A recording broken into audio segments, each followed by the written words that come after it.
మాజీ సీఎస్ భార్య భూ కొనుగోలు వ్యవహారంలో ఎన్నో అనుమానాలు తెరపైకి వస్తున్నాయి. ఆయన తన భార్య పేరు మీద భూములు కొనుగోలు చేస్తే సేల్ డీడ్ ఈసీ ఎక్కడ? ధరణి అమలుకు ముందు కొన్నారా, తర్వాత కొనుగోలు చేశారా? మరి ధరణిలో ప్రత్యేక ఖాతా నెంబర్ ఎందుకు వచ్చింది? హెచ్ఎండీఏ బాలకృష్ణకు మాజీ సీఎస్కు సంబంధముందా అన్న ప్రశ్నలు ఉత్పన్నమవుతున్నాయి. తెలంగాణ మాజీ సీఎస్ సోమేష్ కుమార్ తన భార్య పేరిట కొనుగోలు చేసిన భూమిపై వివాదం నెలకొంది. రంగారెడ్డి జిల్లా యాచారం మండలం కొత్తపల్లి గ్రామ పరిధిలోని సర్వే నెంబర్ 249, 260లో మొత్తం 25.19 ఎకరాల భూమి డాక్టర్ గన్ముద్ర పేరిట ఉంది. ధరణిలో ఆమె పేరు ఉన్న రికార్డులను కాంగ్రెస్ నేతలు బయటపెట్టడంతో ఈ విషయం సంచలనంగా మారింది. గతంలో రాష్ట్రంలో ఉన్నత స్థానంలో ఉన్న సోమేష్ కుమార్ ఆయనకున్న భూములకు సంబంధించి డీఓపీటీకి సమాచారం ఇవ్వలేదని కొందరు కాంగ్రెస్ నేతలు ఆరోపిస్తున్నారు. దీనిపై డీఓపీటీకి ఫిర్యాదు చేసేందుకు సిద్ధమయ్యారు. సోమేష్ కుమార్ చీఫ్ సెక్రటరీగా పనిచేస్తున్న కాలంలో ఆ భూముల్ని కొనుగోలు చేశారా, అంతకుముందే ఆయన కొన్నారా అన్న విషయం స్పష్టంగా తెలియరాలేదు.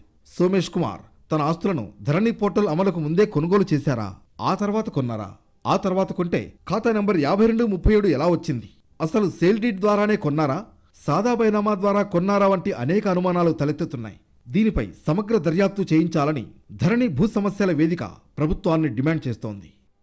సర్వే నెంబర్ 249లో ధరణి పోర్టల్ రాకముందు ఈసీని పరిశీలిస్తే కేవలం 5 లావాదేవీలు మాత్రమే జరిగాయి. అందులో సోమేష్ కుమార్ కుటుంబ సభ్యుల పేర్లు రాలేదు. సర్వే నెంబర్ 260కు సంబంధించిన లావాదేవీలను పరిశీలిస్తే 4 ఉన్నాయి. అందులోనూ సోమేష్ కుమార్కు సంబంధించిన లావాదేవీలు కనిపించడం లేదు. ధరణి పోర్టల్లో ఈ భూమికి సంబంధించిన ఖాతా నెంబర్ 5237గా ఉంది. నిజానికి భూ రికార్డుల ప్రక్షాళనకు ముందు ఆ స్థాయిలో భూ ఖాతాదారులు లేరు, 3000కు మించి లేరు. మరి ఈ ఖాతా నెంబర్ ఏ విధంగా కేటాయించారన్నది ప్రశ్న. ఇదే సర్వే నెంబర్లోని ఇతర పట్టాదారులకు 60,000కు పైగా ఖాతా నెంబర్ ఉంది. ప్రత్యేకంగా ఖాతా నెంబర్ను సృష్టించడం వెనుక ఆంతర్యం ఏంటని ప్రశ్నిస్తోంది ధరణి భూ సమస్యల వేదిక. హెచ్ఎండీఏ మాజీ డైరెక్టర్ శివబాలకృష్ణ మాజీ సీఎస్ సోమేష్ కుమార్కు బినామీగా వ్యవహరిస్తున్నారని కాంగ్రెస్ నేతలు ఆరోపిస్తున్నారు. సోమేష్ కుమార్ రెరా చైర్మన్గా వ్యవహరించిన సమయంలో బాలకృష్ణ రెరా సెక్రటరీగా పనిచేశారు.